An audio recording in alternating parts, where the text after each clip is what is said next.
Assalamualaikum warahmatullahi wabarakatuh. Innal hamdalillah nahmaduhu wa nasta'inuhu wa nastaghfiruh wa na'udzu billahi min shururi anfusina wa min sayyiati a'malina. Man yahdihillahu fala mudilla lahu wa man yudlil fala hadiyalah. Asyhadu an la ilaha illallah wahdahu la syarikalah wa asyhadu anna Muhammadan 'abduhu wa rasuluh. Amma ba'du. Fa inna khairal kalami kalamullah wa khairal huda huda Muhammadin sallallahu alaihi wasallam. وشر الأمور محدثاتها وكل محدثة بدعة وكل بدعة ضلالة وكل ضلالة في النار. Alhamdulillah, pertama kita rafakkan syukur kita kepada Allah Subhanahu Wa Taala yang menghidupkan kita di dalam yang masih lagi menghidupkan kita pada hari ini dan masih lagi memberikan kekuatan pada kita untuk kita berpuasa pada bulan Ramadan, bulan yang penuh kemuliaan, bulan yang penuh kebaikan dan bulan yang mana ianya merupakan bulan yang dikatakan penuh dengan pengampunan, dan rugilah barang siapa yang berada pada bulan ini kemudian selesai bulan Ramadan dosanya tidak diampunkan oleh Allah, maka ia termasuk dalam satu perkara yang na'udzubillah min dzalik, berarti amalannya hampir tidak diterima. Oleh kerana itu, tuan-tuan dan puan-puan yang dirahmati oleh Allah Subhanahu Wa Taala, di pagi hari yang mulia hari Jumaat ini kita berusaha untuk menjadikan orang yang terbaik. Ya, hari Jumaat ini merupakan hari yang pertama Jumaat pada bulan Ramadan ini, merupakan hari yang mana kita melakukan amalan-amalan dalam siri amalan yang terbaik. Dan insya-Allah mudah-mudahan Allah jadikan kita, ya, Allah jadikan kita sebagai hamba-Nya yang terbaik pada bulan yang terbaik, pada hari yang terbaik ini, sebagai hamba yang mengikut jalannya dan mengikut sunnah Rasulnya. Amin ya rabbal alamin. Kita telah membicarakan beberapa perkara pada pelajaran yang lepas yang berkaitan dengan mencela orang tua, dengan arti kata lain berkaitan dengan akhlak kita, ya, menjaga hak-hak ibu bapa kita, menjaga hak-hak orang tua, menjaga silaturahim, terutamanya berkaitan dengan ibu bapa, ianya merupakan satu perkara yang besar yang seharusnya kita fahami elok-elok, yang mana kita dilarang sama sekali untuk menyakiti kedua orang tua kita dengan berbagai-bagai jalan atau berbagai-bagai cara. Kita adalah dilarang sama sekali. Kerana apa? Kerana mereka itu adalah orang tua yang Allah jadikan sebagaimana wasilah untuk kita muncul di muka bumi. Allah jadikan sebagai wasilah untuk kita muncul di muka bumi melalui perantaraan kedua orang tua. Ianya merupakan satu perkara yang besar apabila Allah telah mengisytiharkan bahawa dengan orang tua kita tidak boleh walaupun berkata perkataan yang tidak baik, walaupun dengan perkataan yang tidak ada bunyi. Ya, maksudnya tidak ada huruf dalam kalimah wala taqul lahum uffin. Jangan kamu kata kepada kedua-duanya uffin. Yang benda macam itu je pun tak boleh. Ya, apatah lagi dengan kerutan-kerutan muka ataupun memek-memekkan muka yang menjadikan hati orang tua itu luka. Ya, hentakkan kaki, ya, tidak layan panggilan orang tua itu, ya, yang menyebabkan kalau mengikutkan kaedah kita akan menanggung dosa dengan dosa yang besar. Ya, oleh kerana itu kita berhati-hati dalam berkaitan dengan berurusan orang tua. Kerana apa? Kerana ia termasuk dalam masalah kabair, dosa besar, jika kita menyakiti hati kedua orang tua dalam berbagai bentuk sekalipun. Yang mana kita telah belajar pada pelajaran yang lepas, hatta kita maki mak bapa orang lain, mak bapa orang lain pula memaki kita. Orang lain memaki mak bapa kita. Ya, menjadikan seolah-olah kita memaki mak bapa kita juga. Oleh kerana itu, na'udzubillah min dzalik, sebagai seorang yang Muslim, ya, yang berhati-hati dengan tindakan dan perbuatan, hendaklah dia menjaga diri dia supaya tidak boleh berkata-kata mengikut sesuka hati. Baik, kita sambung balik pelajaran kita. Muka surat 85, larangan memboikot lebih dari 3 hari. Ya, kalau ikutkan 3 hari bukan 5 hari. Ya, 3 hari. Yakni berselisih pandangan, tidak tegur siapa selama 3 hari.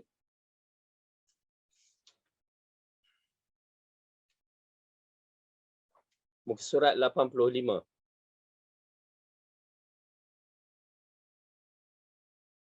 Hadis yang ke-23 diriwayatkan dari Abu Ayyub radhiyallahu anhu, dia berkata Rasulullah sallallahu alaihi wasallam bersabda, la yahillu li muslimin an yahjura akhahu fawqa thalath layalin yaltaqiyani fayu'ridu hadha wa yu'ridu hadha wa khairuhum alladhi yabda'u bis salam. Okey.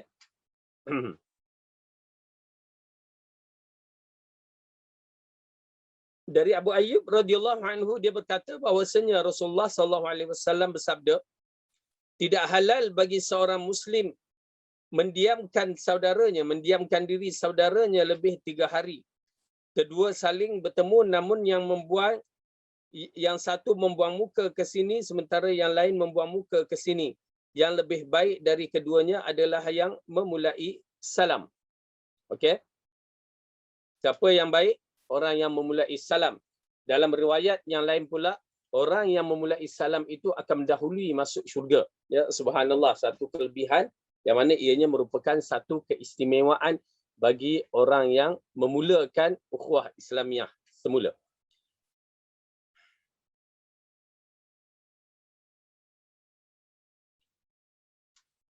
Di dalam hadis ini mengisyaratkan kepada kita al-muslimu akhul muslim. Yang Rasulullah kata Muslim itu saudara semuslim. Ya. Tidak boleh nak dilakukan dengan perkara-perkara yang tidak baik. Muslim sebagai saudara dia kena jaga elok-elok supaya tidak menyakiti saudaranya yang lain. Kerana kedudukan yang disebutkan saudara-saudara Muslim ini sebenarnya ianya lebih kuat daripada saudara-saudara darah bila ianya beriman kepada Allah dengan sebenar-benarnya. Ini persaudaraan Islam, innamal mu'minuna ikhwatun. Ya, Allah mengatakan dalam Al-Quran fa aslihu bainahuma. Ya, sesungguhnya orang mukmin itu adalah bersaudara, maka islahkanlah mereka.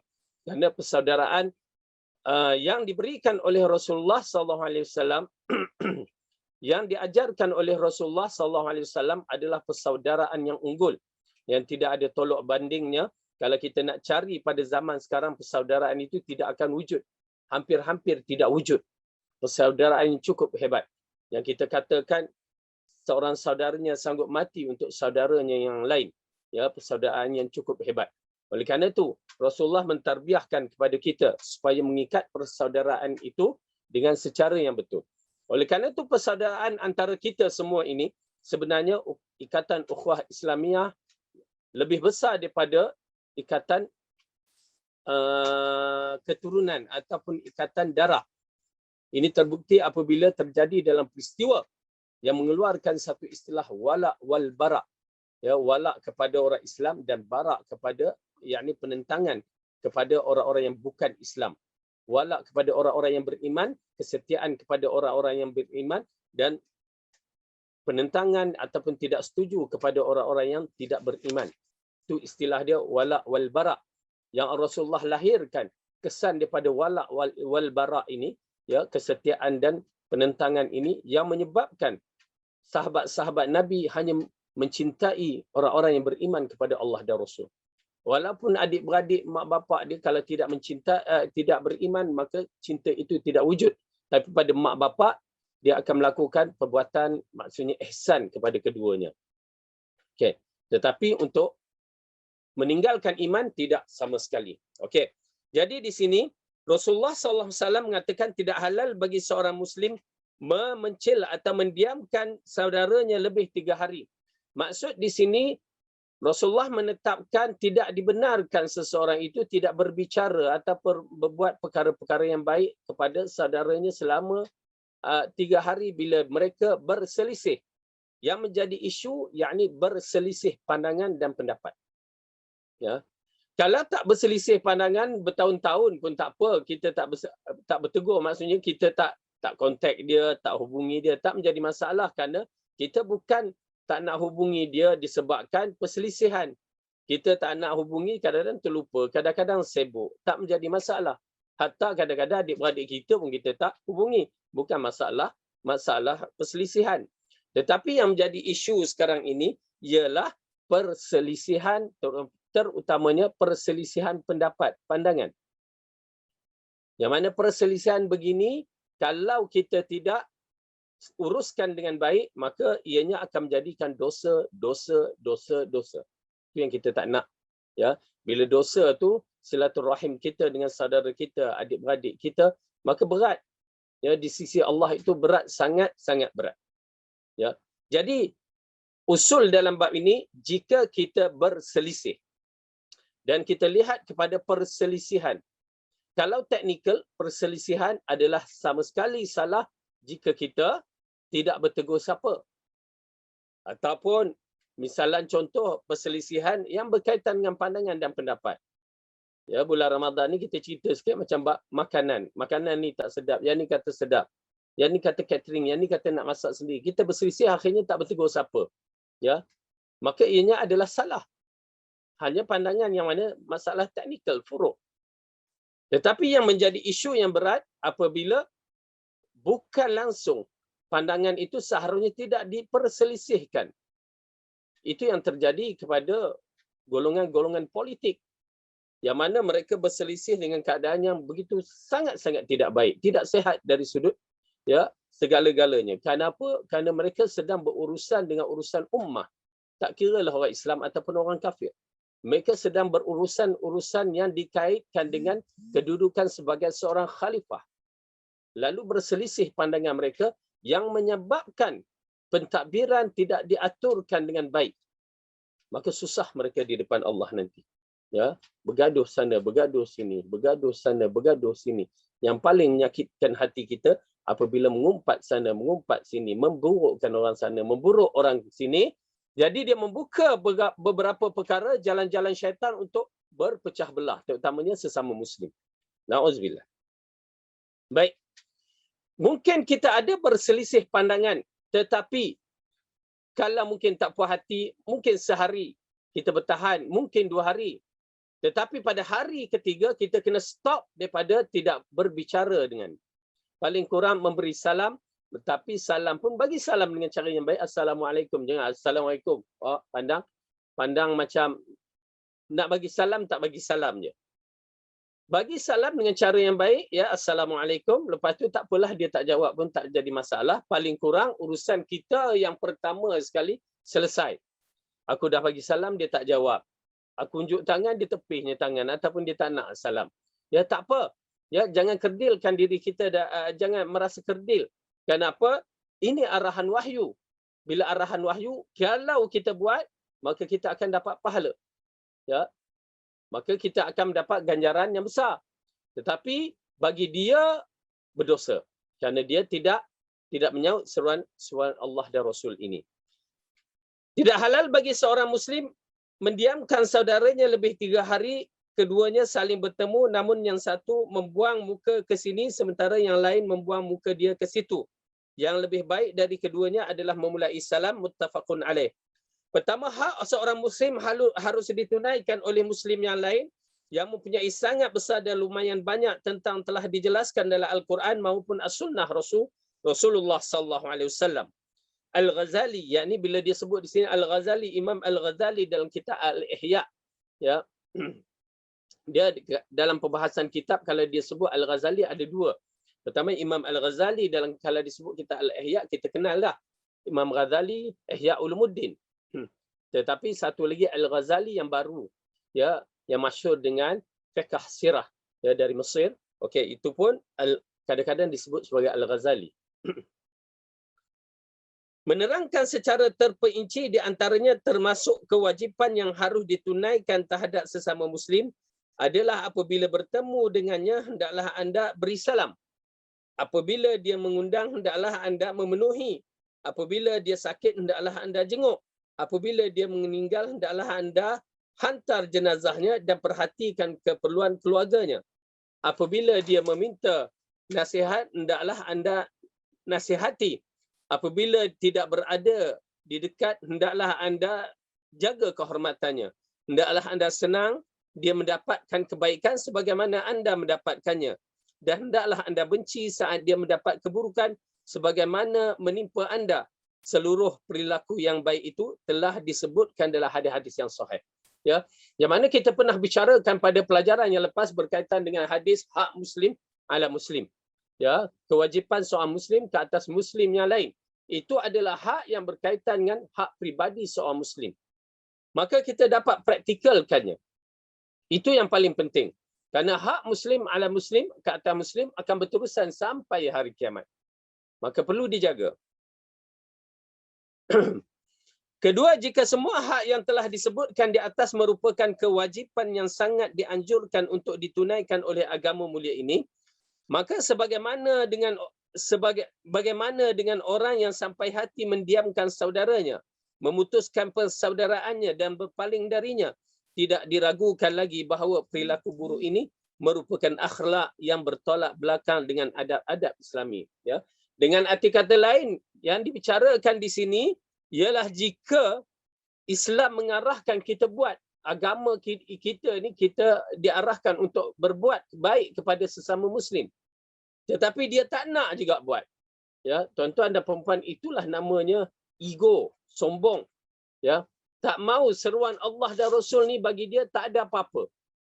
Sedangkan bila Allah mengarahkan, Rasul mengarahkan, tuan-tuan dan puan-puan ambil kaedah ini, bila arahan Allah dan Rasul ya mengarahkannya, walaupun berselisih pandangan ulama, ada yang mewajibkan, tetapi kita mengatakan ya bahawa ianya dituntut sangat-sangat dan rugi kalau kita tak melakukannya.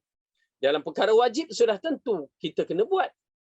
Dalam perkara tak wajib pun kalau itu merupakan arahan yang mendatangkan kebaikan, seharusnya kita lakukan.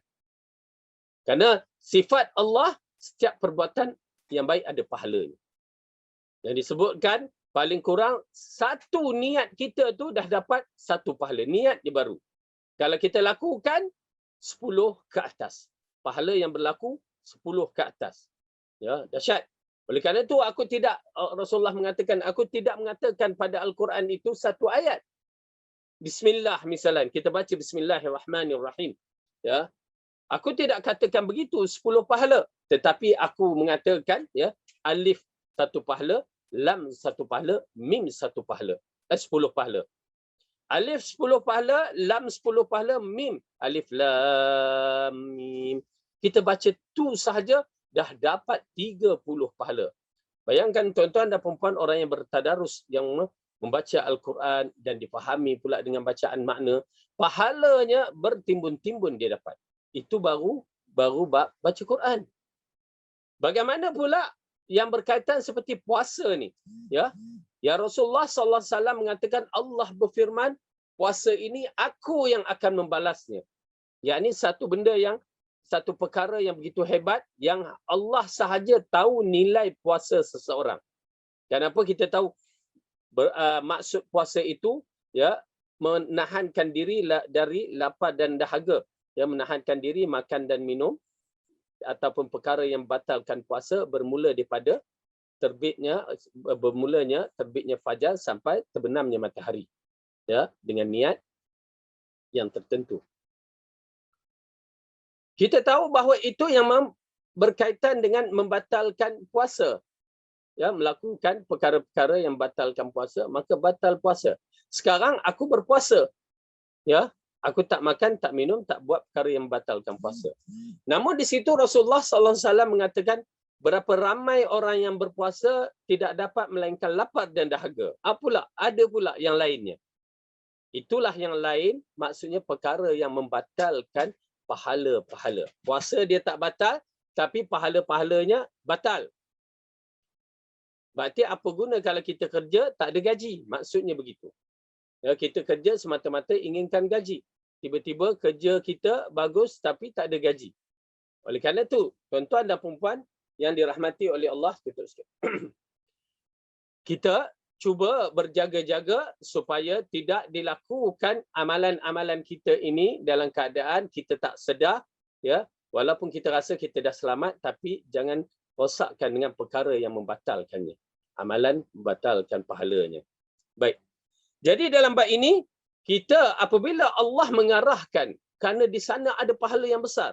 Macam puasa tadi, kenapa pahalanya besar bila Allah kata begitu? Kerana tak ada siapa yang tahu orang tu berpuasa ataupun tidak, walaupun disebut bulan Ramadan. Ya, bulan Ramadan, bulan puasa, tapi berapa ramai yang tak puasa.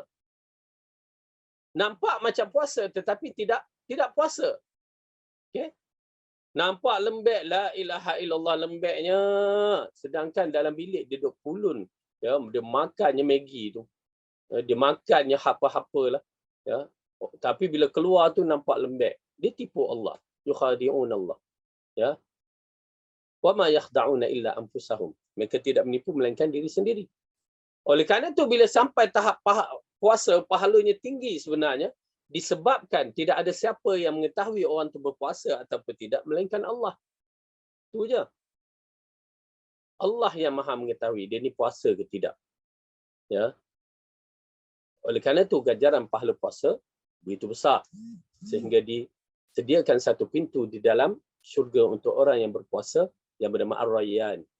Ya, subhanallah. Ketiga, seorang Muslim haram mendiamkan saudaranya lebih dari 3 hari. Haram. Dalam hadis ini berkaitan dengan arahan Rasulullah SAW mengisyaratkan siapa yang langgar adalah haram. Bila sebut haram, termasuk dalam siri dosa-dosa yang besar. Ya, maka tuan-tuan dan puan-puan cubalah. Ya, kita cubalah berhubung cara baik dalam bab ini. Yang keempat disebutkan dalam syarah kitab Al-Iqna.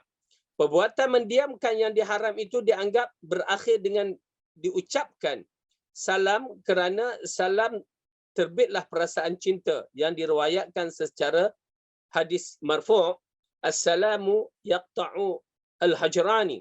Salam itu mengakhiri pemboikotan. Hal ini juga ditunjukkan oleh redaksi hadis.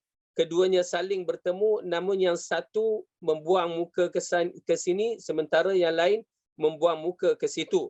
Yang lebih baik dari keduanya adalah memulai salam. Berakhir penguncilan dengan ucapan salam menjadikan mazhab jumhur ulama. Ya. Dengan arti kata lain, para ulama mengatakan bahawa salam ini adalah satu perkara yang akan mengikatkan ukhuwah. Ya. Salam inilah akan menjadikan ikatan ukhuwah itu hidup balik.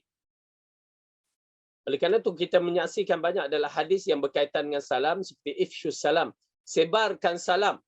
Ya. Kenapa? Sebarkan salam itu termasuk perkara yang boleh menyebabkan kita masuk syurga. Ifsyus salam wa at'imut ta'am wa salatul laili wan nasun niyam. Ya. Sebarkan salam, berikan makan dan solatlah di tengah malam di waktu orang yang sedang tidur.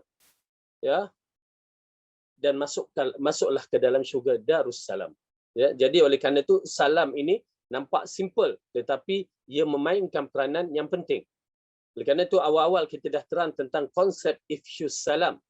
Ya, bukan kita kata tak boleh bagi good night, good morning, tak boleh. Boleh bagi salam. Assalamualaikum, good morning. Okey. Assalamualaikum, selamat pagi. Tak menjadi masalah. Tetapi kerana kalimah salam ini merupakan kalimah yang diambil dari syurga. Itu puncanya. Yang diberikan kelebihan apabila Nabi Adam AS diajarkan oleh Allah kerana apa? Kamu akan bertemu dengan malaikat, maka ucapkanlah salam. Ya, ucapkanlah salam. Jadi kalimah salam itu merupakan kalimah khazanah ahli syurga yang dibawa ke bumi yang seharusnya disebarkan melalui hadis ifsyus salam. Jadi kita hidupkan. Ya, sehingga para sahabat waktu dia bagi salam tu dia dah tak kira. Dia nampak Rasulullah buang air. Ya, zaman dulu mana ada tandas-tandas macam ni. Kadang-kadang Rasulullah ya pergi ke satu tempat yang agak jauh ya daripada orang, lalu dia buang air. Dan misalnya pergi dalam perjalanan perang. Tapi kalau kat rumah tu adalah tempat dia. Dalam perjalanan perang ataupun di mana-mana tempat persinggahan dalam musafir, dia buang air di satu tempat. Ya, yang agak jauh. Lalu orang nampak dia jawab, Assalamualaikum ya Rasulullah. Ya, Rasulullah tak jawab. Ya, kerana dia tak suka menjawab salam dalam keadaan dia tidak bersuci. Tapi nak cerita bagaimana para sahabat memahami konsep ifsyus salam. Waktu Rasulullah SAW tengah solat, mereka masuk masjid, Assalamualaikum. Ya, Rasulullah angkat tangan sebagai jawab begitu. Menunjukkan ifsyus salam. Rasulullah tak kata pula, lain kali nampak aku solat tak payah bagi salam. Tak, Rasulullah tak. kata begitu. Sehingga kan dikatakan bahawa para sahabat Nabi apabila ya mereka tengah bersembang-sembang, tiba-tiba ada pula pagar batu yang tinggi itu, tembok tu, ya, memisahkan mereka dalam perjalanan. Ya, sampai kat depan tu bertemu balik. Mereka mengucap assalamualaikum. Ya, memberi salam. Oleh kerana itu kedudukan salam amat penting kerana dia adalah doa yang Allah berikan, ajarkan kepada kita. Okey. Nak masuk rumah bagi salam, nak keluar rumah pun bagi salam. Ya, sebagai doa kepada ahli bait, keluarga kita di rumah. Baik. Kelima, pada dasarnya jiwa manusia menyukai balas dendam. Kerananya agama itu memberikan mereka batas waktu selama 3 hari. Selama itulah mereka dibolehkan melampiaskan kejengkelan tanpa meninggalkan adab. Ya, maksudnya dalam perasaan manusia ni memang geram tu tak habis-habis. Geramnya aku. Ya, selama 3 hari sahaja. Berarti dalam 3 hari itu tidak ada dosa. Tak besar, maksudnya ia salah tapi tidak berdosa. Kenapa? Sifat manusia. Allah tahu. Tetapi kalau sebelum 3 hari dia buat lagi afdal. Siapa yang mulakan lagi awal lagi afdal. Cuma dalam 3 hari itu masih lagi dibenarkan, tetapi selepas 3 hari tidak dibenarkan sama sekali. Ya, tidak dibenarkan sama sekali. Keenam, ada keutamaan mendahului salam bagi yang bermusuhan dan melenyapkan ganjalan yang terjadi di antara keduanya. Yang demikian itu kerana yang bersangkutan telah berhasil menguasai jiwanya yang semula dipenuhi angkara sehingga dia rela memaafkan dan memulihkan persaudaraan yang penuh pernah terjalin. Allah berfirman dalam surah Fussilat, ya, ayat 34-35. Dalam Al-Quran, dalam surah Fussilat, surah yang ke-41, ayat 34-35, kita tengok kejap. Surah 41. A'udzu billahi minasy syaithanir rajim.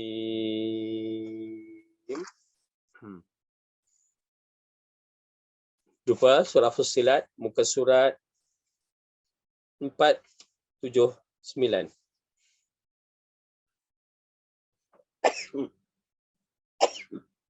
Alhamdulillah.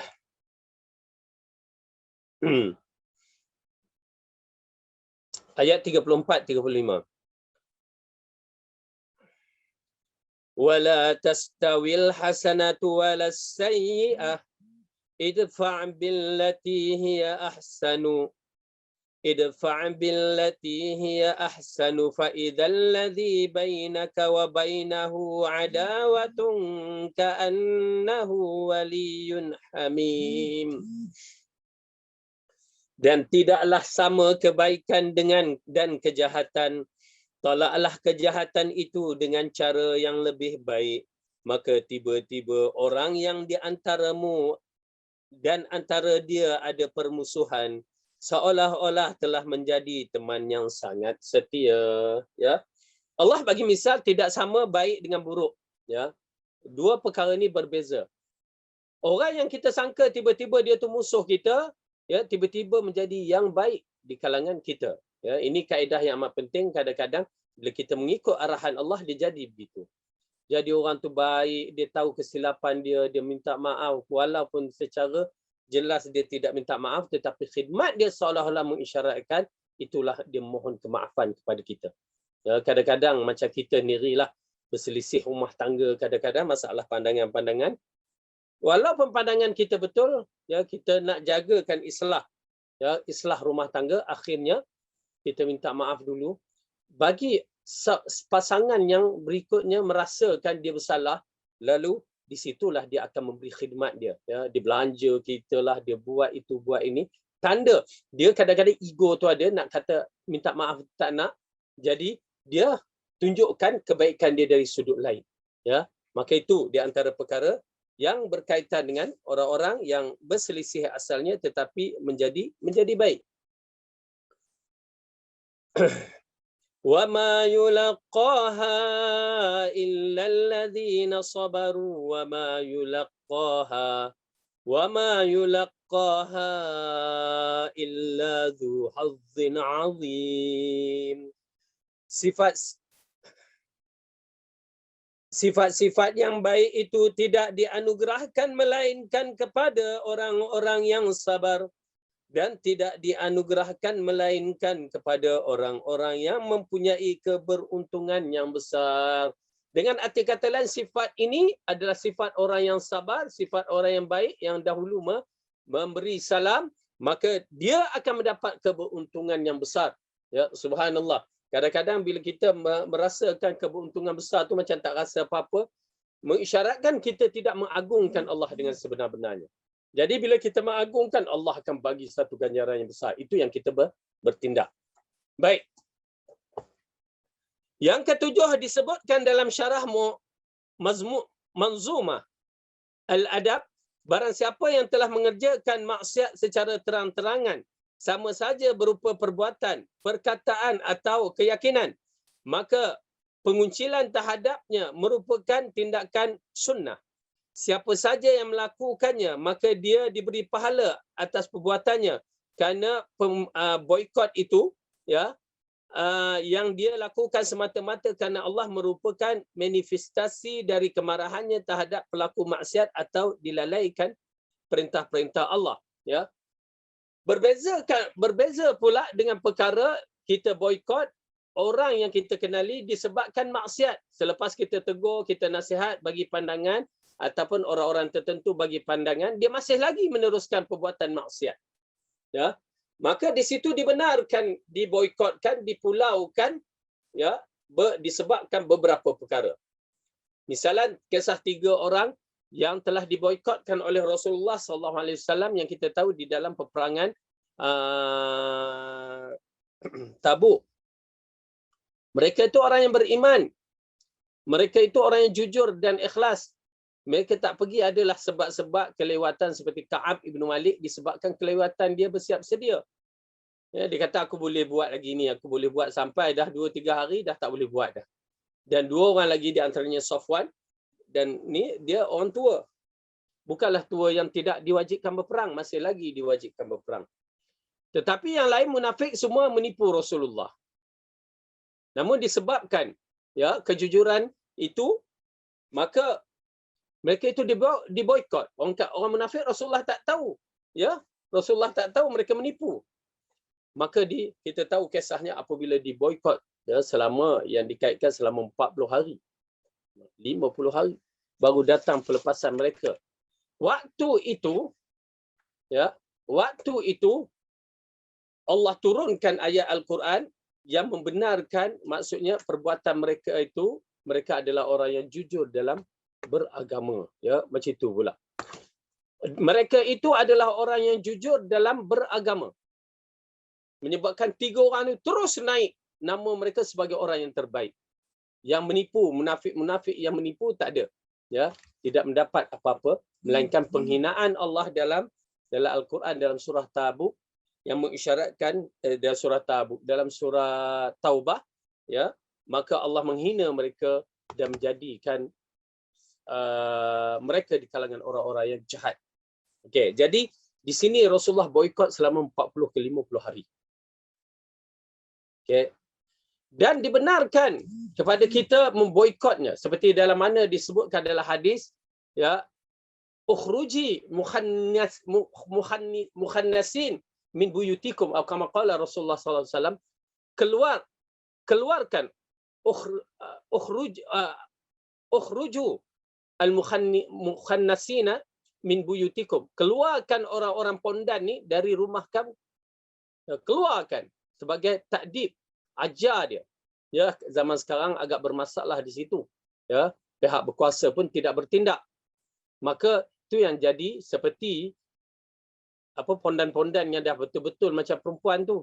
Ya, lepas tu berbangga. Kenapa seperti pondan-pondan yang kita saksikan, ya, dalam YouTube, dalam apa yang duk bercakap tu, ya. Mereka tu dah sampai ke muncak mereka menzahirkan kemungkaran. Jelas-jelas mereka tu sebenarnya lelaki, perangai macam perempuan, walaupun jutawan, walaupun, ya, apa sekalipun, perbuatan mereka itu telah menunjukkan, menzahirkan maksiat depan orang ramai.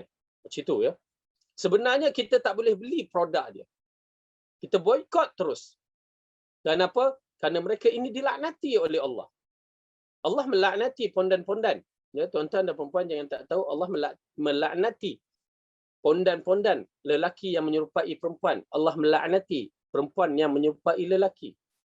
Kerana dia cuba nak mengubahkan kehidupan. Itu belum lagi kalau betul na'udzubillah dia buang alat dia, ya. Lepas tu dia cucuk, ya, bahagian-bahagian hormon, bahagian tempat tertentu untuk hormon, nak jadikan dirinya seperti perempuan, lagi dosa besar. Lagi dosa besar. Dahlah dia dengan kalau pakaian sahaja pun dah dosa besar. Bentuk jalan pun dah dosa besar. Kan? Apatah lagi jika dibuang alat-alat itu dan ditambah hormon-hormon nak menyerupai orang wanita, lelaki nak menyerupai perempuan, ya, maka ianya merupakan dosa yang amat besar, bertindih-tindih. Dan malang sekali, auzubillah, berlaku na'udzubillah zina, liwat, lagi kabair. Nampak tak bertindih-tindih? Permulaannya begitu saja. Oleh kerana itu Rasulullah sallallahu alaihi wasallam, ya, melarang sama sekali perbuatan-perbuatan yang begini, sehingga disebutkan dilaknati. Dia ada 100 perkara yang dilaknati termasuk dalam bab ini. Memang dilaknati. Sehingga Rasulullah kata keluarkan mereka dari rumah, yakni boikot mereka. Tapi sekarang masalahnya masyarakat kita bila boikot, kesianlah dia. Ya subhanallah, saya teringat di Pakistan, ya. Waktu saya belajar di Pakistan, mereka pun ada pondan mereka. Pondan kita lain. Pondan mereka lain dia sudut apa? Okey. Pondan kita yang mana muncul tu kadang-kadang macam perempuan betul dah. Ya, macam saya ni suka nak kesan dia ni laki ke perempuan, ya. Bahaya.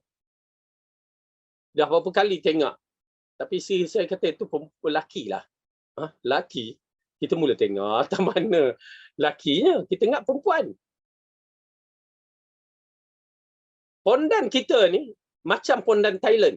Ya, pondan Thailand ni dia mirip kepada perempuan tu, mirip sangat-sangat. Sampai susah kita nak tengok. Ya. Bila nak tahu dia tu pondan, yelah adalah waktu dia macam kena serbu ke, ya, serbu di polis ke, suara tu bertukar lah. Ya. Mula-mula nama dia apa ni? Sal kan. Bila datang polis tu dia, Saleh. Rupanya Saleh nama dia. Panggil Sal. Begitu juga, ya. Pondan Thailand lebih kurang sama aja. Bentuk dia macam pondan Malaysia. Dengan seksinya, dengan Tetapi pondan Pakistan, ya, dia pakai pakaian perempuan dengan dupatta dia, tudung dia, ya, dia sangkut tu. Kamu nak samakan dengan lelaki, nak samakan dengan perempuan, tak boleh sama. Pasal apa? Nampak ni, ya, kesan janggut dia tu. Kalau orang yang ada janggut panjang tu kan, janggut tu dia cukur, nampak ni hijau ni. Ya, bintik-bintik janggut dia tu. Ya. Tapi make up dia sebiji. Dia make up perempuan, sebiji make up perempuan, tapi tak ada rupa perempuan. Tapi cuma dia jalan lenggok minta derma, minta sedekah. Waktu tu dia datang waktu kami tengah berurusan beli belah kat kedai tu, orang biasa. Dia minta tak nak bagi. Lepas tu orang tu bagi, tukang kedai bagi. Kita tanya, kenapa awak bagi? Dia kata, kesian orang-orang yang macam ni, kehidupannya. Kita kata, dia tu sebenarnya lelaki. Dia yang melenggokkan badan dia, dia yang menjadikan dirinya perempuan. Bukan dia lahir-lahir tu khunsa. Bukan lahir-lahir tu tak ada alat jantina. Tapi dia yang jadikan dirinya perempuan. Kalau ada persatuan ini, ya, kalau siapa yang berkuasa kena haramkan sebenarnya. Bagi pondan-pondan ni ada kaedah-kaedah dia yang dibuatkan oleh Saidina Umar, wallahu alam, kaedah-kaedah yang begitu cantik, tegas. Mereka ni rotan je. Dikurungkan dalam satu tempat, ambil sebulan, ambil 2 bulan, kerja berat. Tuan-tuan dan perempuan, kalau dah buat kerja berat, rotan sedikit, tak buat tu, rotan kerja 2 bulan pun dah cukup. Muscle ni naik. Ya, muscle naik, dia jadi lelaki. Dia akan jadi lelaki. Tapi bila kita duduk melayan, kita pun melayanlah dia. Orang kafir memang sukalah, Amerika ke mana negara kufar tu, dia bagilah hadiah sebagai mereka ini adalah manusia. Suhakam pun adik-beradik juga. Ya, kononnya pembelaan. Nauzubillah min zalik. Benda-benda yang haram tidak boleh dibela. Benda-benda yang haram perlu ditentang. Apatah lagi bila mereka menonjolkan. Walaupun kita boleh menyebut nama-nama orang tu dalam bab ini kerana mereka menentang. Mereka tak nak berubah sampai pergi ke Mekah. Ya, lepas tu duduk kawasan perempuan. Kan gila nama dia. Ya, perempuan tetap perempuan, lelaki tetap lelaki. Pakai kononnya Allah tak turun pun bala, itulah bala yang kamu hadapi. Keras hati kamu tu merupakan bala. Ya, nak tunggu Allah turun bala macam mana? Nak tunggu Allah hancurkan kamu? Nauzubillah, kita tidak mahu. Seharusnya kita berfikir dalam bab itu, Allah masih sayangkan aku, masih selamatkan aku perlu berubah. Itu asalnya. Tetapi ya, bila kena berbagai-bagai alasan. Nauzubillah min dzalik. Baik. Imam Ahmad berkata, jika tidak diketahui dengan pasti bahawa seorang itu telah berbuat dosa, maka tidaklah berdosa memboikotnya sampai dia bertaubat. Sesungguhnya Nabi telah memboikot Ka'ab dan 2 orang temannya, bahkan beliau juga menyuruh para sahabat memboikot selama 50 hari. Yang saya katakan tadi tentang Ka'ab ibn Malik. Ya, Ka'ab ibn Malik yang mana Rasulullah memboikot selama 50 hari. Dan akhirnya ayat itu membebaskan Ka'ab bin Malik. Jadi tuan-tuan dan perempuan dirahmati Allah, maka dalam bab yang begini kena boikot. Tapi mak bapak sekarang ya takut, takut. Jangan takut. Tuan-tuan dan perempuan kena tegas. Seorang ibu dan ayah memang kena ketegasan. Ya, itu tanda izzah dia, kehormatan sebagai title ibu dan ayah. Ya, oleh kerana itu tuan-tuan dan perempuan berusaha kita mengislahkan generasi kita, anak-anak kita dan juga orang kiri kanan kita. Baik. Selesai dalam bab ini, kita masuk tajuk baru, cabang-cabang sedekah. Ya, cabang-cabang sedekah. Saya tengok ada soalan tadi, Ustaz.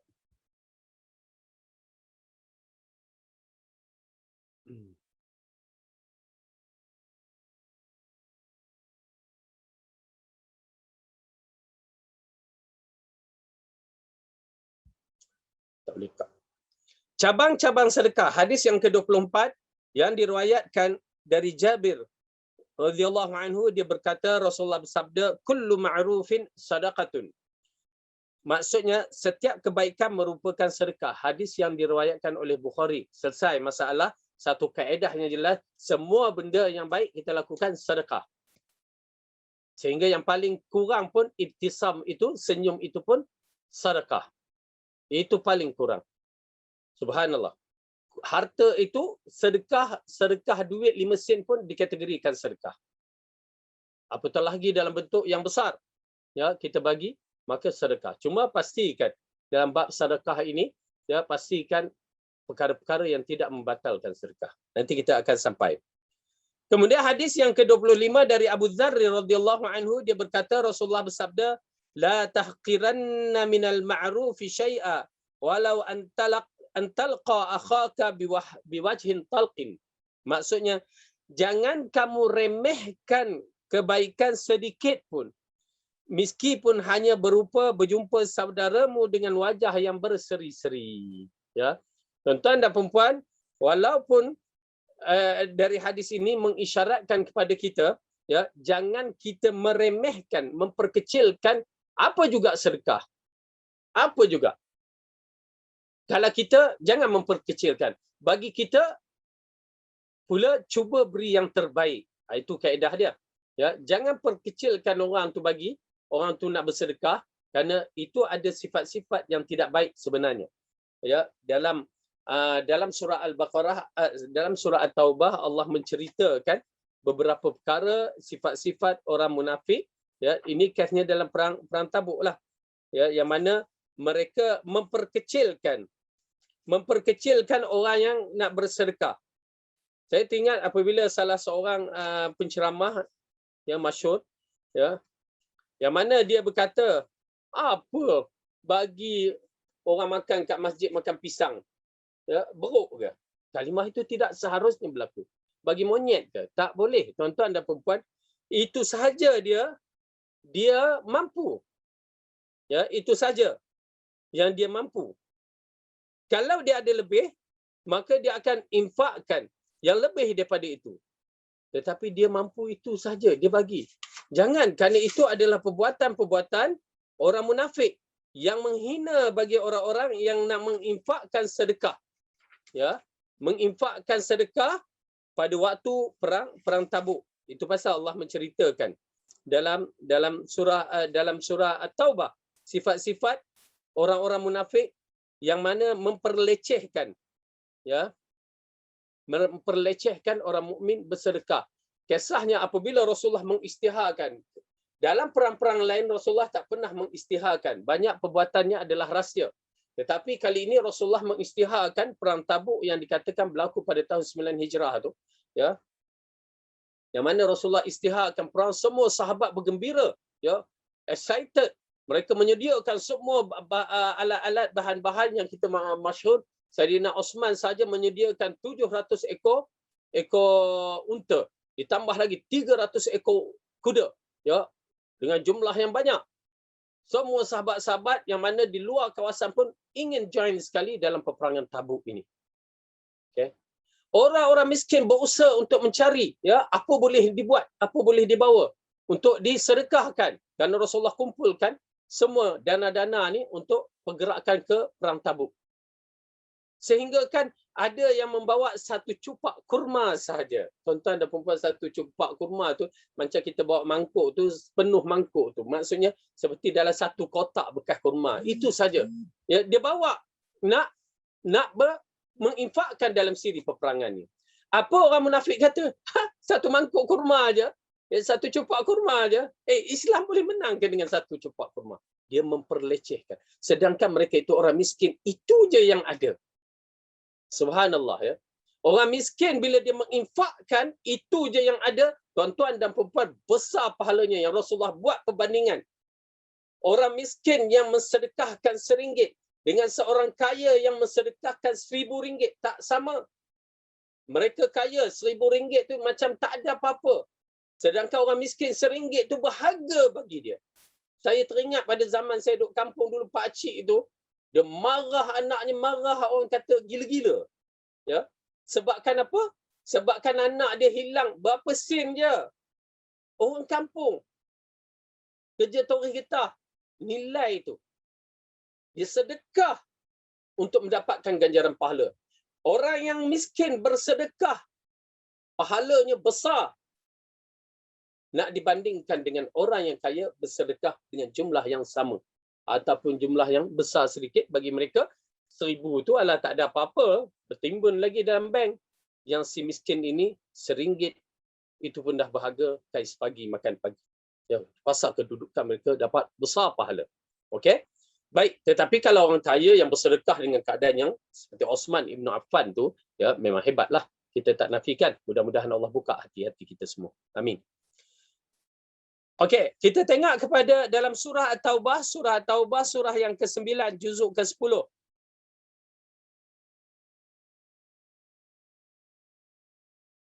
Muka surat 196.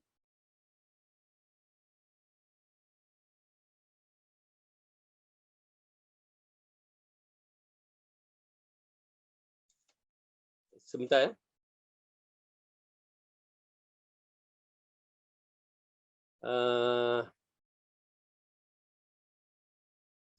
Okey. Semua ini berkaitan dengan perang Tabuk. Okey. Ayat 79, maaf, 199 ayat 79. Jumpa. A'udzu billahi minasyaitonir rajim. الذين يلمزون المطوعين من المؤمنين في الصدقات والذين لا يجدون إلا جهدهم فيسخرون منهم سخر الله منهم ولهم عذاب أليم. Orang-orang munafik, yaitu orang-orang yang mencela orang-orang mukmin yang memberi sedekah dengan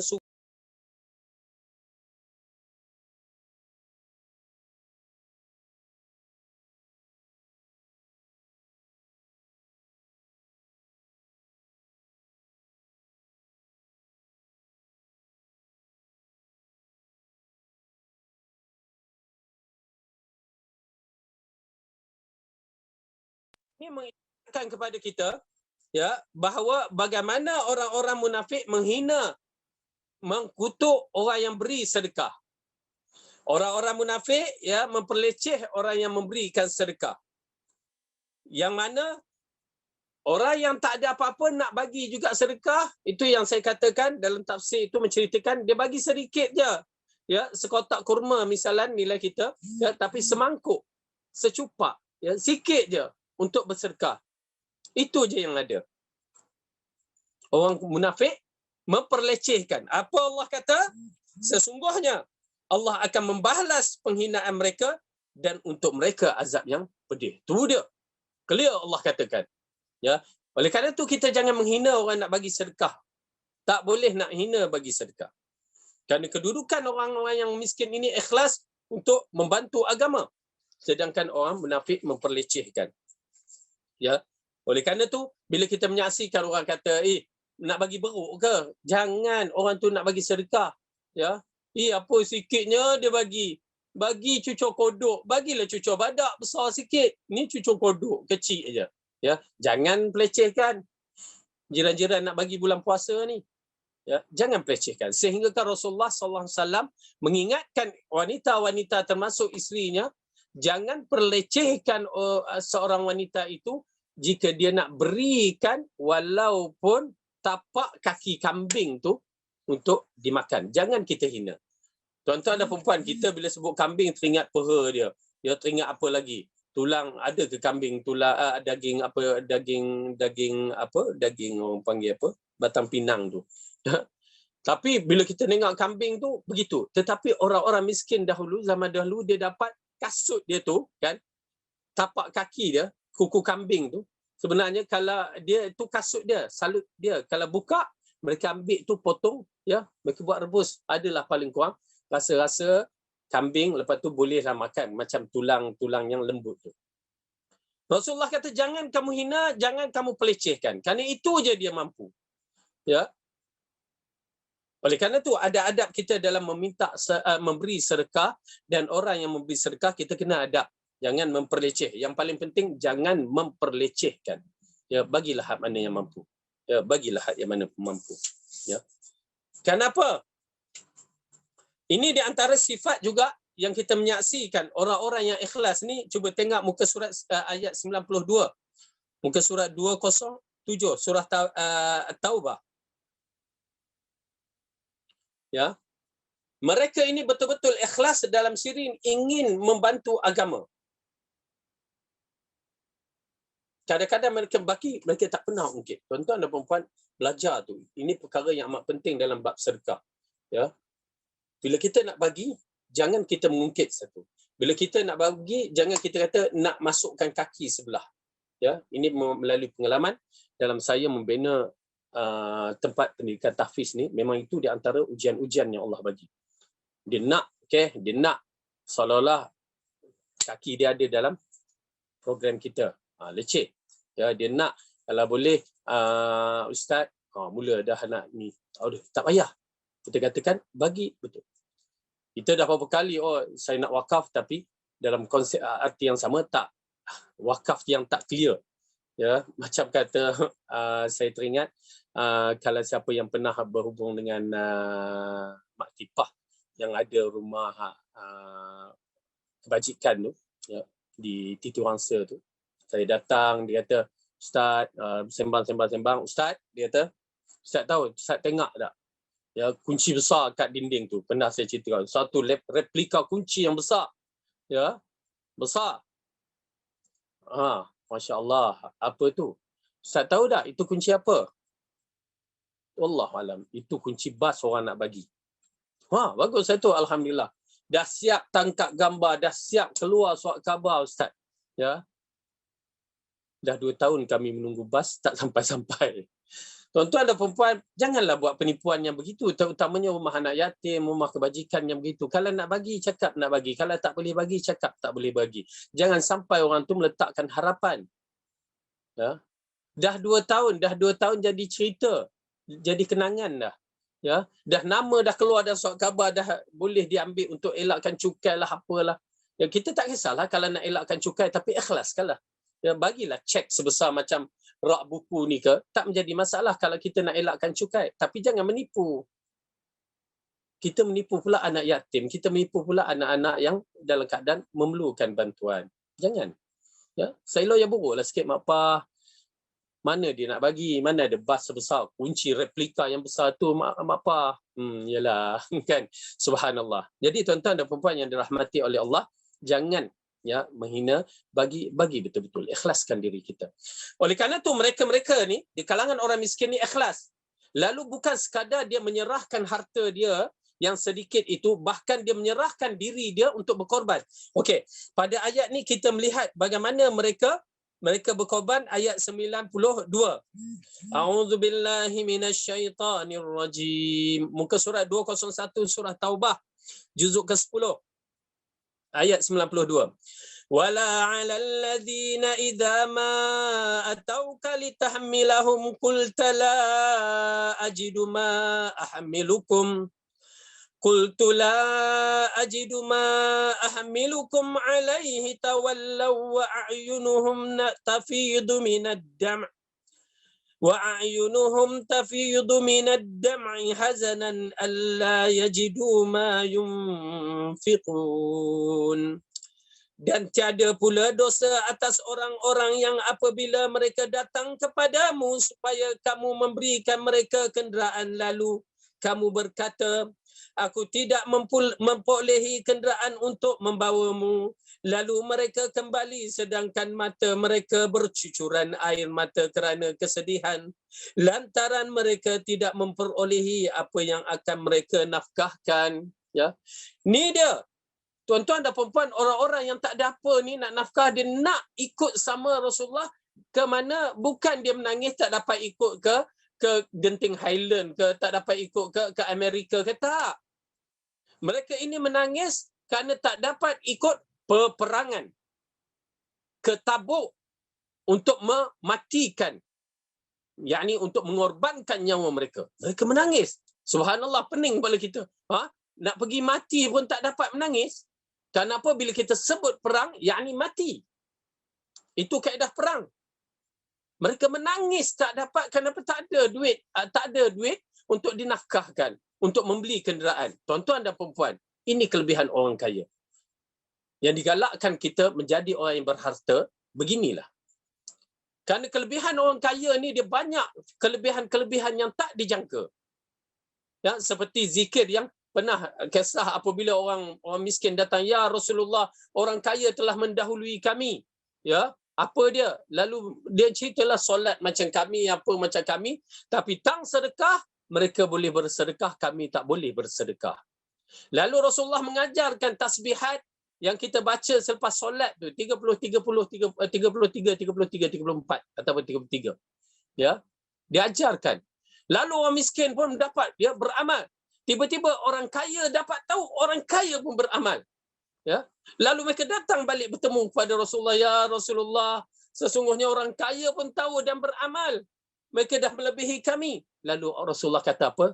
Itulah kelebihan yang Allah telah berikan kepada mereka. Nampak tak? Kelebihan Allah bagikan kepada mereka. Amalan mereka menjadi naik disebabkan perkara-perkara yang begini. Orang miskin tak boleh nak menginfak seperti mana orang kaya yang boleh menginfak. Lihat, bila kita melihat hadis ini, tapi mereka nak menginfak, ya, walaupun dengan semangkuk kurma, semangkuk tamar. Tetapi Saidina Uthman radhiyallahu anhu menginfakkan 100 ekor 700 ekor unta, 300 ekor kuda. Bayangkan, boleh kita bayang 700 ekor unta. Ya, harga unta tu kita ambil lah sebiji Exia lah. 700 Exia. Masya-Allah. Kalau kuda tu, ya, kuda dalam mungkin kuda yang perang kan, kuda mahal, ya, kita ambil lah satu biji BMW, 300 BMW. Tuan-tuan dan puan-puan, Osman jutawan. Sebelum tu dia bagi berapa? 1000 dinar.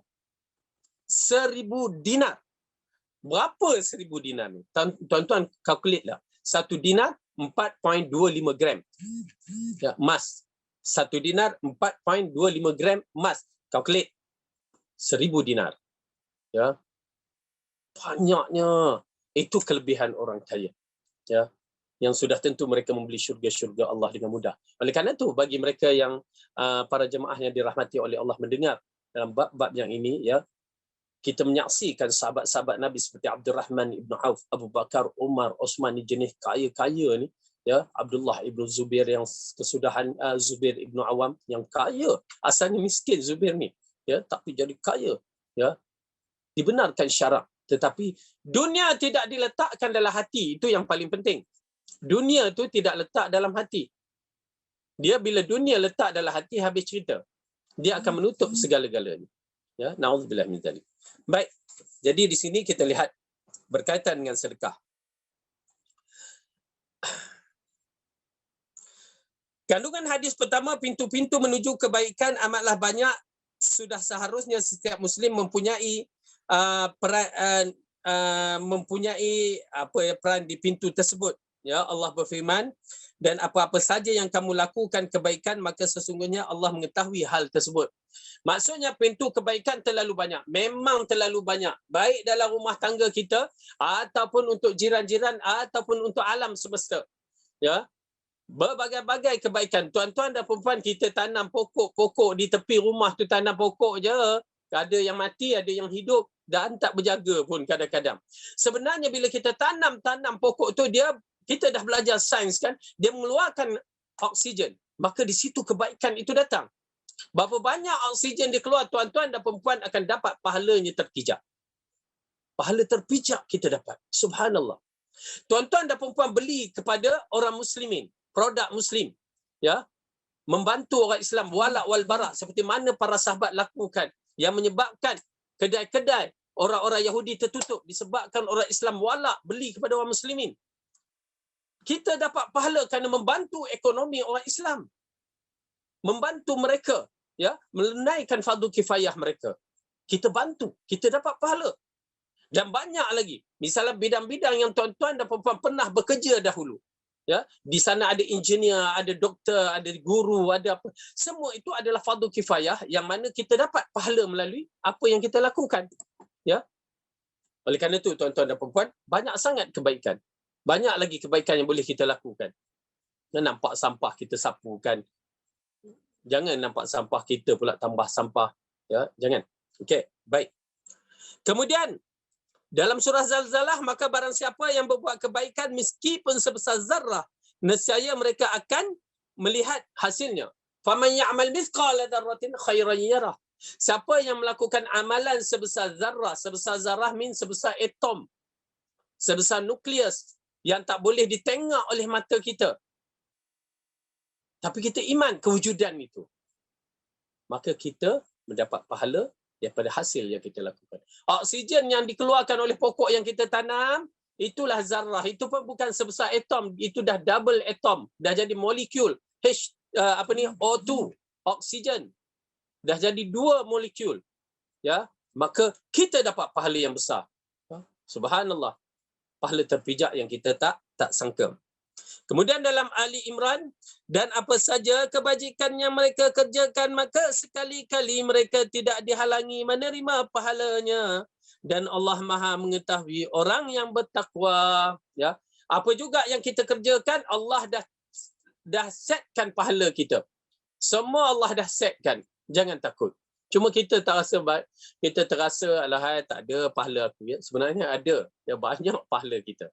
Selagi kita tak buat benda-benda jahat tu, insya-Allah ada. Okey, baik. Kedua, Nabi telah menyebutkan secara detail dalam sabdanya yang diriwayatkan secara sahih.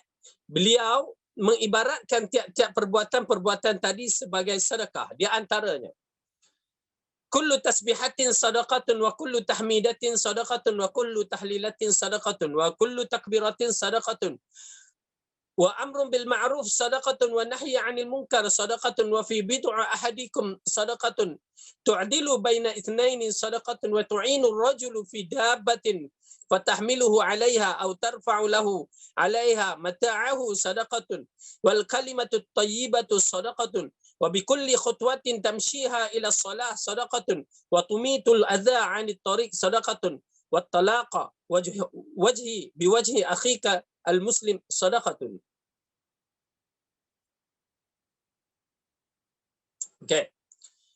Setiap tasbih bacaan subhanallah itu adalah sedekah. Right? Heran kan? Baca tasbih sedekah. Ya, Rasulullah kata sedekah. Kenapa? Kita tidak berbicara perkara yang tak baik. Ya, kita bicara perkara yang baik. Berdalilkan ayat Quran, ya ayyuhallazina amanu taqullah wa qulu qawlan, macam mana? Ya ayyuhallazina amanu taqullaha wa qulu qawlan sadida. Ya wahai orang yang beriman, takutlah kamu kepada Allah dan katalah perkataan yang baik-baik. Ya, ini termasuk perkataan yang baik-baik, tidak menyakiti orang. Maka sedekah. Dan setiap tahmid itu juga, yakni alhamdulillah itu sedekah. Ingat, tasbih, subhanallah, tahmid, alhamdulillah. Dan bacaan la ilaha illallah itu sedekah. Dan bacaan takbir itu Allahu Akbar sedekah. Ya, kalimah ini kalau digabungkan kalimah yang Allah amat suka. Kalimah yang Allah suka dan tidak ada mudarat siapa nak mulakan yang mana. Subhanallah walhamdulillah wala ilaha illallah wallahu akbar. Ya. Merupakan sedekah 4 kalimah yang alhamdulillah sahaja memenuhi hampir separuh timbangan di mizan. Subhanallah wa bihamdi subhanallahil azimi memenuhi timbangan mizan, alhamdulillah memenuhi separuh timbangan mizan. Subhanallah, tuan-tuan dan puan-puan, baca tak tiap-tiap pagi? Ya, tiap-tiap pagi jadikan wirid harian kita. Bukan lepas sembahyang je. Apabila saya mendapat hadis tu, ya, saya dapat pun akhir. Ya, lewat. Terus saya cuba nak beramalkan pada tiap-tiap hari. Ya, subhanallah walhamdulillah Allahu akbar. Kalimah yang Rasulullah ajarkan kepada kita, ya, dibacakan pada tiap-tiap hari, pagi dan petang. Nah, alhamdulillah saya baca. InsyaAllah saya cuba bertahan. Tuan-tuan dan puan-puan berlatih, ya, kita dapatkan benda-benda yang begini, terus beramal. Terus beramal. Jangan biarkan dia terlepas begitu. Hak mana yang kita mampu. Kemudian, memerintahkan pada kebaikan itu sedekah. Suruh anak solat kita tu sedekah. Suruh buat baik sedekah. Dan melarang kepada kemungkaran itu sedekah. Ya, cuma melarang kemungkaran itu agak berat. Orang tak suka dilarang-larang, dicegah-cegah orang tak suka. Ya, tapi orang boleh lagi. Ya, kalau suruh buat baik apa tu boleh lagi. Tetapi nak cegah, ya, payah. Orang akan mendatangkan penentangan kepada kita. Dan pada setiap anggota tubuh seorang itu dari kalian ada sedekahnya. Tubuh badan kita ada sedekahnya. Apa dia? Misalan, engkau mendamaikan 2 orang yang sedang bertikai adalah sedekah. Ya, kita selesaikan masalah orang yang bergaduh, maka insya-Allah itu termasuk dalam sedekah. Ya. Kemudian engkau menolong seorang menaiki barang bawaannya ke atas kenderaan adalah sedekah. Tolong angkat barang orang. Ya, dulu pasal naik unta, naik kuda, ya, orang tu dah duduk payah. Sekarang ni naik kereta, kita tolong je. Ya, tolong, sedekah. Tapi berhati-hatilah, kadang-kadang di tengah jalan kita ingat orang tu nak tolong pun nak merompak. Ya, cuma kita mengatakan kalau kita nakkan pahala sedekah, bantulah, bantu. Okey.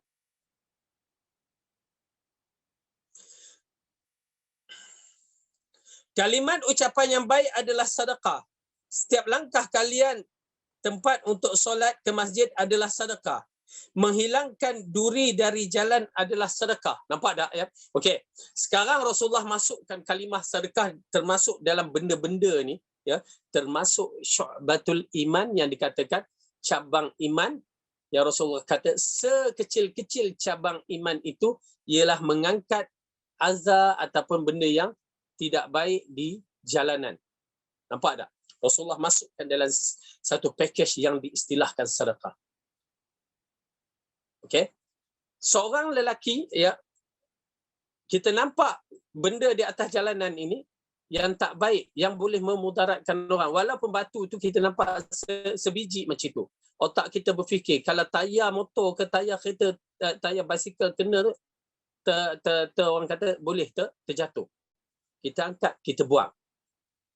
Ataupun kita nampak paku. Ya.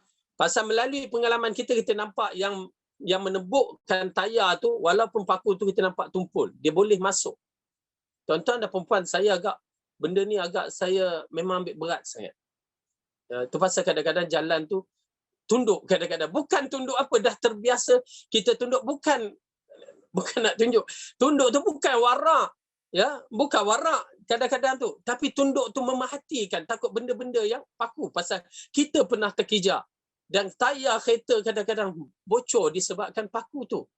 Tuan-tuan dan perempuan, bila kita ambil kerana takutkan benda ini memudaratkan. Tahu tak tuan-tuan dan perempuan, bila tayar kereta tu dimasukkan paku, dia bawa kereta dalam keadaan laju, tiba-tiba, pum, kata, angin tu keluar mengejut. Agak-agak orang ni, bagaimana kedudukan? Boleh mati. Maka kita telah menyelamatkan satu nyawa. Itu dia. Nampak kecil kan paku, tapi nyawa berkaitan dengan manusia. Oleh kerana itu Allah bagikan dalam kisah seorang lelaki yang mengangkat kayu di jalanan tu. Angkat kayu tu mengganggu orang Islam. Bukan besar, maksudnya kayu tu seorang lelaki yang biasa boleh angkat. Ya. Rasulullah mengatakan, aku melihat dia di dalam syurga dalam keadaan senang lenang. Allah tunjukkan gambaran dia di dalam syurga dalam keadaan senang lenang. Berarti begitu kecil yang dia buat, tetapi Allah bagikan nilaiannya begitu besar. Ni sifat Allah. Kalau nak tahu sifat Allah, inilah dia. Tuan-tuan bagi nampak sikit, tetapi di sisi Allah besar, syurga. Dan kalau begitu hadis-hadis yang berkaitan dengan atas ini adalah package dia, begitu bentuk keadaannya. Subhanallah. Allah akan bagi yang terbaik. Oleh kerana itu tuan-tuan dan perempuan yang dirahmati oleh Allah, cuba kita fahami konsep hadis ini, ya, supaya jangan berlatih kita membuang sampah di jalan raya. Ini tabiat yang cukup tidak baik, akhlak yang tak baik di kalangan mak bapak terutamanya. Ya, dia makan tu dia buang campak dari kereta. Ya, isap rokok pun serupa, dahlah buat benda haram, lepas tu campak. Jangan biasakan. Dan katakan jangan sama sekali. Mungkin dengan perbuatan kita boleh memudaratkan orang. Ya, mudarat dari satu sudut, kekotoran jalan raya dah satu mudarat. Ya. Yang kedua, kita tidak ada etika sebagai seorang yang berdisiplin. Anak kita tengok, dia warisi, kita berdosa. Apa dulu pun buat. Ya. Serupa juga dengan traffic light. Saya cukup tak suka. Ya. Bila seorang ayah bawa anak sekolah naik motor, traffic light merah, dia nampak zoom dia lalu je. Saya kata, ya, saya tak suka sungguh. Kerana dia ajar anak dia langgar undang-undang. Dan bila budak tu langgar undang-undang sekolah, dia marah pula. Ya, sedangkan dia langgar undang-undang negara. Kalau cerita waktu panjanglah pula, ya. Tuan-tuan dan perempuan, berdosa kita. Kita langgar undang-undang, berdosa sebenarnya. Ya, kerana undang-undang itu untuk kebaikan kita. Bayangkan kalau tiba-tiba pom accident melalui, kita tengok dalam video-video kan, kadang-kadang bila dibuat gitu, laluan itu adalah milik seorang tu, terpaksa mengelak dia, kena orang lain pula, berdung. Sampai orang lain pula mati. Siapa yang berdosa dalam bab itu? Kecuaian kita, maka kita berdosa. Berat tu. Ya. Oleh kerana itu, dalam bab-bab yang begini, ya, kena akur dengan perkara yang dibenarkan syarak. Kemudian, menghilangkan duri dari jalanan adalah sedekah. Demikian pula engkau menyampaikan saudaramu semuslim dengan menjumpai saudaramu semuslim dengan wajah ceria adalah sedekah. Ya. Merupa menceritakan kita datang jumpa saudara kita orang-orang Islam dalam keadaan muka ceria, merupakan sedekah, pahala besar. Bayangkan kita datang majlis muka ceria. Okay, orang tengok ceria, masya-Allah. Datang muka toya je. Tak mandi ke dia ni? Baru bangun tidur ke? Dah satu bab. Yang ketiga, muka serius masam. Ini bergaduh kat rumah ni dengan isteri, dengan suami ni. Ya, muka macam itu. Dia jadi macam tu. Ya. Jadi oleh kerana tu, muka ceria kita datang tu, ya, adalah sebenarnya sedekah yang menyebabkan orang menjadi tenang. Ini datang muka macam-macam yang menyebabkan orang risau, apa hal dia ni, aku nak tegur pun takut tengok muka macam tu kan. Dia jadi persoalan-persoalan yang berkaitan dengan jiwa dalaman manusia, maka ianya tidak baik. Jadi oleh kerana itu, sedekahlah, apa salahnya senyum. Alah, senyum, orang kata senyum sumbing pun tak apalah kan. Senyum sumbing. Tapi orang kata, ustaz, biar kalau orang kata. Ya, dah memang kita senyum sumbing. Okey? Baik. Yang ketiga, segala kebaikan yang dilakukan oleh manusia dinamakan sedekah. Sedangkan sedekah sendiri asalnya berarti segala sesuatu yang diberikan oleh seorang yang seterusnya adalah wajib maupun sunat. Namun perbuatan yang telah disebut mempunyai pahala yang setara dengan pahala orang yang bersedekah. Ya, asalnya konsep sedekah ini ialah bagi sesuatu kepada orang. Jadi bila kita jumpa, kita bagi salam, jumpa muka ceria, bantu orang, ya, khidmat kita itu sedekah. Itu pasal macam orang yang bagi khidmat, misalnya ada apa, kadang-kadang buat program, ya, merupakan sedekah sebenarnya. Walaupun dia kadang-kadang ambil pembayaran, ya, kursus apa tu, tetapi kita katakan kadang-kadang dia bersedekah. Bila dia tengok orang tu tak mampu, ya, maka dia bantu.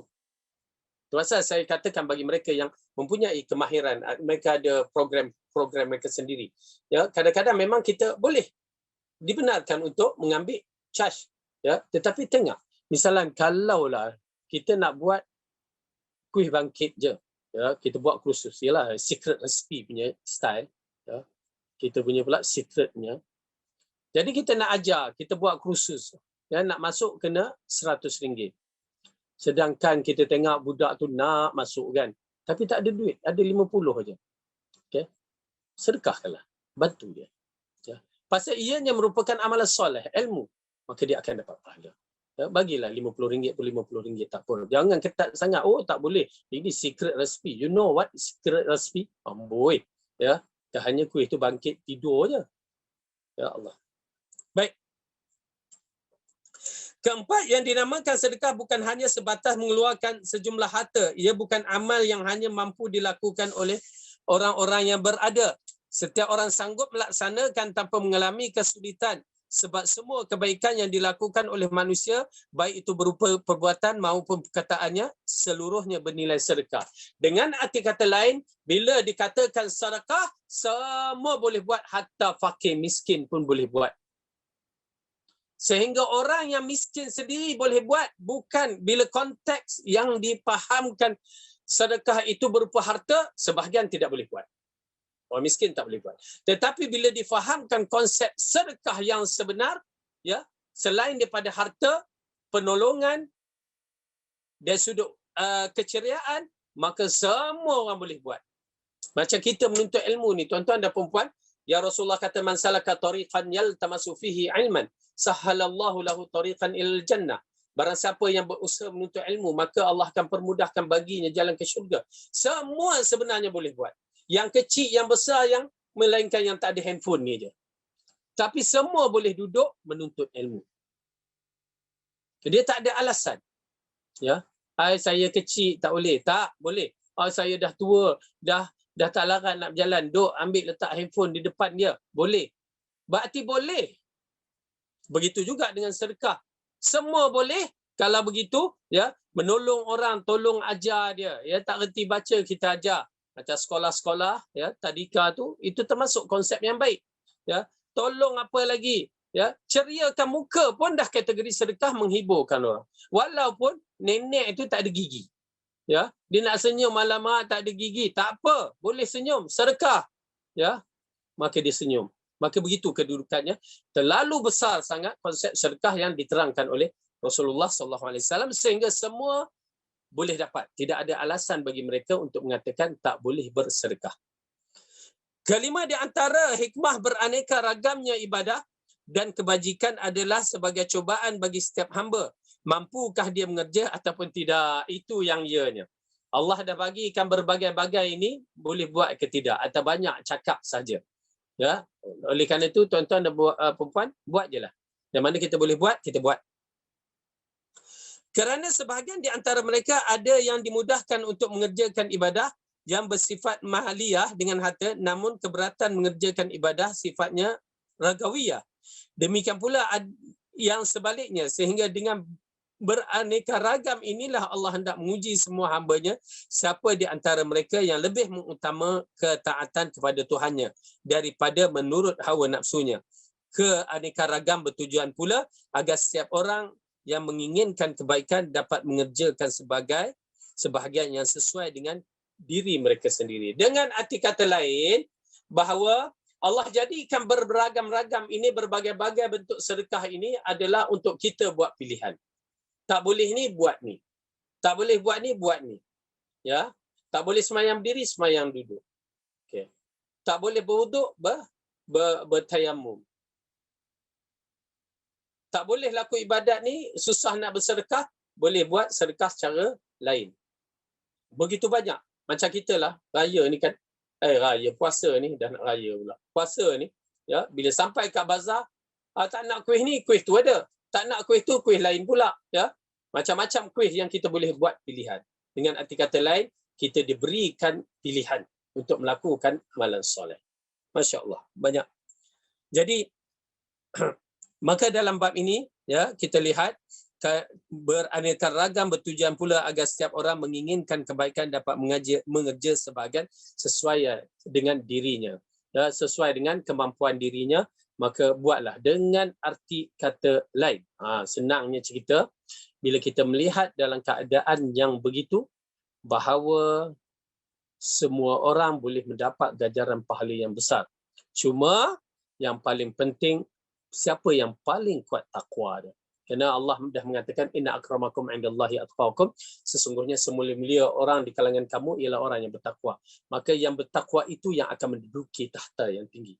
Jadi kalau dia beriman dengan hadis-hadis ini yang mengisyaratkan kebolehan dalam bentuk untuk, ya, bersedekah dengan berbagai bentuk, maka buatlah. Tuan-tuan dan puan-puan, buatlah dan jangan tinggalkan walaupun sehari. Jadi ini di antara intipati hadis yang kita baca tadi. Ya, insya-Allah banyak. Ya, banyak sangat. Terutamanya bulan Ramadan. Ya, alhamdulillah dengan izin Allah, macam kami terima kasih kepada yang telah sponsor pada pelajar-pelajar makan, ya, petugas-petugas kami makan. Ya, masya-Allah, ya, penuh. Kita agihkan pula kepada acara-acara seperti bulan Ramadan ini, memberi makan kepada orang asli, ya, berpuasa, yang mana grup Muslim, macam saya selalu pergi di Suak Padi, di Perak Tengah tu, dia ada 3 kampung orang Muslim. Dan masyarakat Islam dia 80 keluarga lebih kurang, daripada 100 lebih. Okey. Jadi kita memainkan peranan dan alhamdulillah sampai, ya, saya teringat anak orang asli itu yang kita bawa bermula di kalangan adik-beradik dia duk makan benda arang lah apalah, daripada hidup yang tidak tata tertib tu sampai kita bawa ke Mesir, sampai dia hafiz Al-Quran. Alhamdulillah. Ya, terima kasih kepada pembantu-pembantu, ya, jemaah-jemaah yang telah membantu menginfak kepada institusi kami. InsyaAllah mudah-mudahan Allah berikan jalan yang baik pada jemaah semua dan kepada kami yang terus lakukan program-program amal ni. Baik, sekarang kita masuk hadis yang ke-26. Diriwayatkan dari Abu Zar, dia berkata Rasulullah SAW bersabda, "Idza tabakhta marqatan fa akthir ma'aha wa ta'ahad jiranaka." Hadis riwayat Muslim. Okey. Apabila kamu memasak daging, banyakkanlah kuahnya. Perhatikanlah para tetanggamu. Ya, masya-Allah. Ini di antara sunnah yang Rasulullah ajarkan kepada kita. Kalau kita masak, ingat jiran kita. Ya, ingat jiran kita. Apatah lagi pada zaman Rasulullah SAW, jiran yang berbeza-beza. Ya, kadang-kadang kita masak, bau je sampai kat jiran. Jiran duk tunggu sampai ke kat aku. Kena pula hari puasa ni, ya, bau pun dah rasa laparnya ya amat-amat. Tunggu ada ke orang sebelah ni nak bagi aku. Tengok-tengok sampai sudah tak bagi. Dia bagi bau je. Oleh kerana itu ini seolah-olah mengisyaratkan, Rasulullah mengisyaratkan kepada kita, kalau masak apa-apa ingat jiran. Ya, ingat, tak kiralah jiran tu berada ke tak berada ke, kalau boleh ingatkan jiran. Ya. Baik. Di dalam hadis ini pula mengisyaratkan, mari kita baca, tengok apa dia. Pertama, telah dijelaskan di halaman sebelumnya tentang keutamaan menyambung hubungan tetangga, berbuat baik dan membantu mereka. Hadis ini memotivasikan supaya berusaha memberi hadiah kepada tetangga dan agar tidak menganggap remeh sedikit pun kebaikan yang dimampui meskipun hanya berupakan kuah. Ya. Asalnya Rasulullah SAW, ya, mengatakan banyakkan kuah itu, ya, supaya dapat bagi jiran walaupun kuah. Kalau kita ni di Malaysia ni, letaklah sedikit daging. Pasal orang Arab ni, ya, dia makan roti. Jadi roti keras, kalau cicah kuah dia jadi lembut.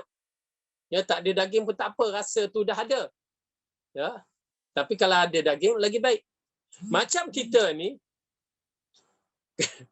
Kalau kita masak, janganlah bagi kuah je. Ya, alahai, kuah Maggi je dia bagi. Maggi dah tak ada. Misalan, ya. Kita makan nasi. Ya, nasi ni memerlukan kuah dan lauk dia. Ya, oleh kerana itu bagilah patutan. Ala kulli had mana mampu. Yang Rasulullah isyaratkan ni, had mana mampu kalau jiran tu nak bagi, ya. Kalau nak bagi, okey. Dia bagi cucuk kodok. Kalau kita nak besarkan, bagi cucuk badak. Bagi puteri mandi misalnya. Nak besarkan lagi, bagi badak berendam. Okey. Jadi boleh belaka kalau kita nak bagi. Jadi kita galakkan kepada ni. Dan saya amat menggalakkan kepada tuan-tuan dan puan hidup berjiran, begitulah keadaannya, ya. Tapi jiran kita zaman sekarang pagarnya tinggi, apa semua dah tak dapat nak berhubung dengan cara baik. Ya, buatlah yang mana boleh. Pada orang miskin, kiri kanan kita kan, buat je lah. Buat. Tuan-tuan dan puan jangan lepaskan walaupun sehari.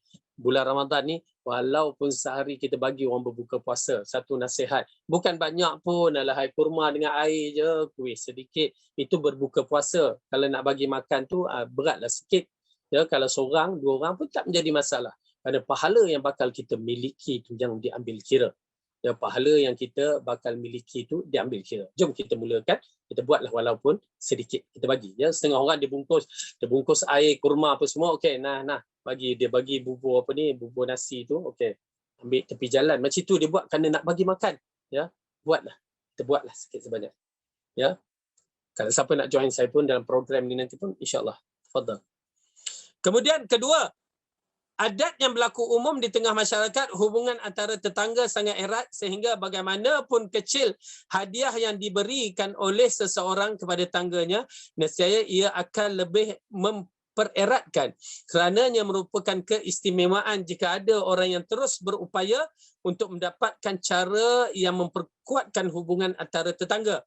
Disebutkan sebuah hadis, tahadu tahabu. Okey. Di antara perkara yang penting kita bagi kepada jiran-jiran kita ni supaya ukhuwah ikatan tu ada. Bila kita ada bagi, ya, bagi sesuatu kepada jiran, tak kiralah pada siapa, dia akan mengeratkan. Berdalilkan hadis tadi, tahadu tahabu. Berhadiah-hadiahlah kamu, akan datang perasaan sayang. Ya. Itu pasal kita balik di luar negeri misalnya, kita beli balik di Mekah lah, kita ingat kita beli, kita bagi kat orang tu. Subhanallah, benda tu tak mahal mana. Ya. Tapi dia kata yang penting appreciate tu, ya, dia menghargainya kerana kita ingatkan dia. Subhanallah. Benda tu kalau ikutkan macam kedai RM2 je, tetapi penghargaan yang diberi kerana kita ingat dia. Ya. Oleh kerana itu tuan-tuan dan puan amat penting untuk mengeratkan persaudaraan ataupun mengeratkan kasih sayang. Ya, jadi kasih sayang antara kita pun, macam keluarga kita pun, kuatkan dengan memberi hadiah. Tahadu tahabu. InsyaAllah, mudah-mudahan daripada hadis yang kita belajar pada hari ini, kita harap ia dapat memberikan kebaikan kepada kita untuk beramal dan untuk menjadikan sedekah itu adalah amalan harian kita, ya, sampai kita mati. Dan mudah-mudahan Allah berikan kita ilmu yang bermanfaat dan kekuatan beramal dan seterusnya menjadikan kita hamba Allah yang diberikan ganjaran pahala. Amin ya rabbal alamin. Baik, saya tak dapat nak tengok tang mana ya setting. Assalamualaikum warahmatullahi wabarakatuh. Ustaz boleh tanya soalan kat sini ke? Apa tu yang tertulis ni ke? Ustaz dah boleh baca? Boleh baca dah. Alhamdulillah. Okey.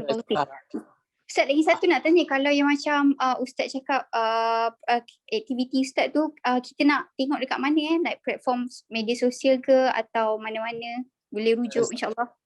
Saya tak masukkan dalam Facebook sekolah lah.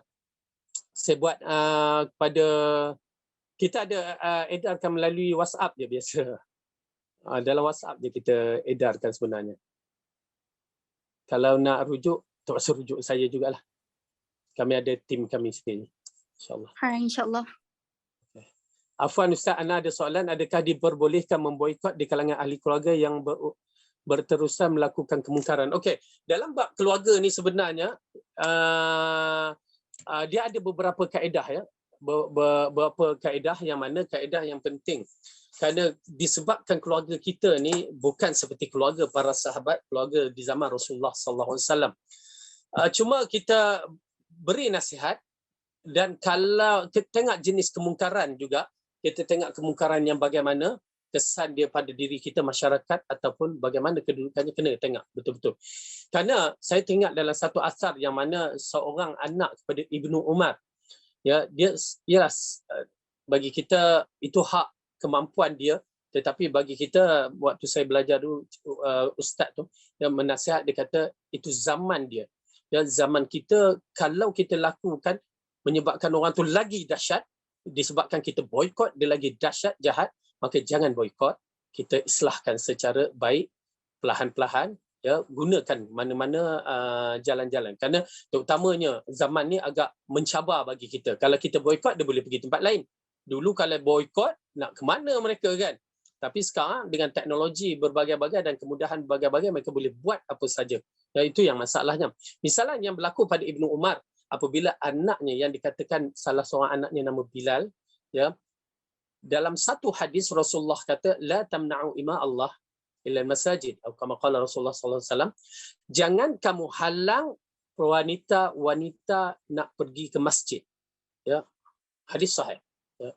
Cuma Bilal menyaksikan pada zaman itu, zaman sekarang lagi tu, pada zaman itu, bila perempuan pergi masjid, kadang-kadang ada yang mengacau. Ada yang mengacau wanita-wanita. Jadi, dia tak selesa, lalu dia kata, kalau saya akan menghalang. Ucapan tu je. Ya, ijtihad dia dalam bab itu, ya. Kalau saya akan menghalang. Berita itu sampai kepada Ibnu Umar. Ibnu Umar siapa? Sahabat Nabi, anak kepada Sayyidina Umar. Ya. Dan kita tahu kisah Ibnu Umar. Ibnu Umar bila mendengar orang bagi tahu begitu, bahawa Bilal mengatakan Rasulullah kata jangan larang. Bilal kata bagi aku larang.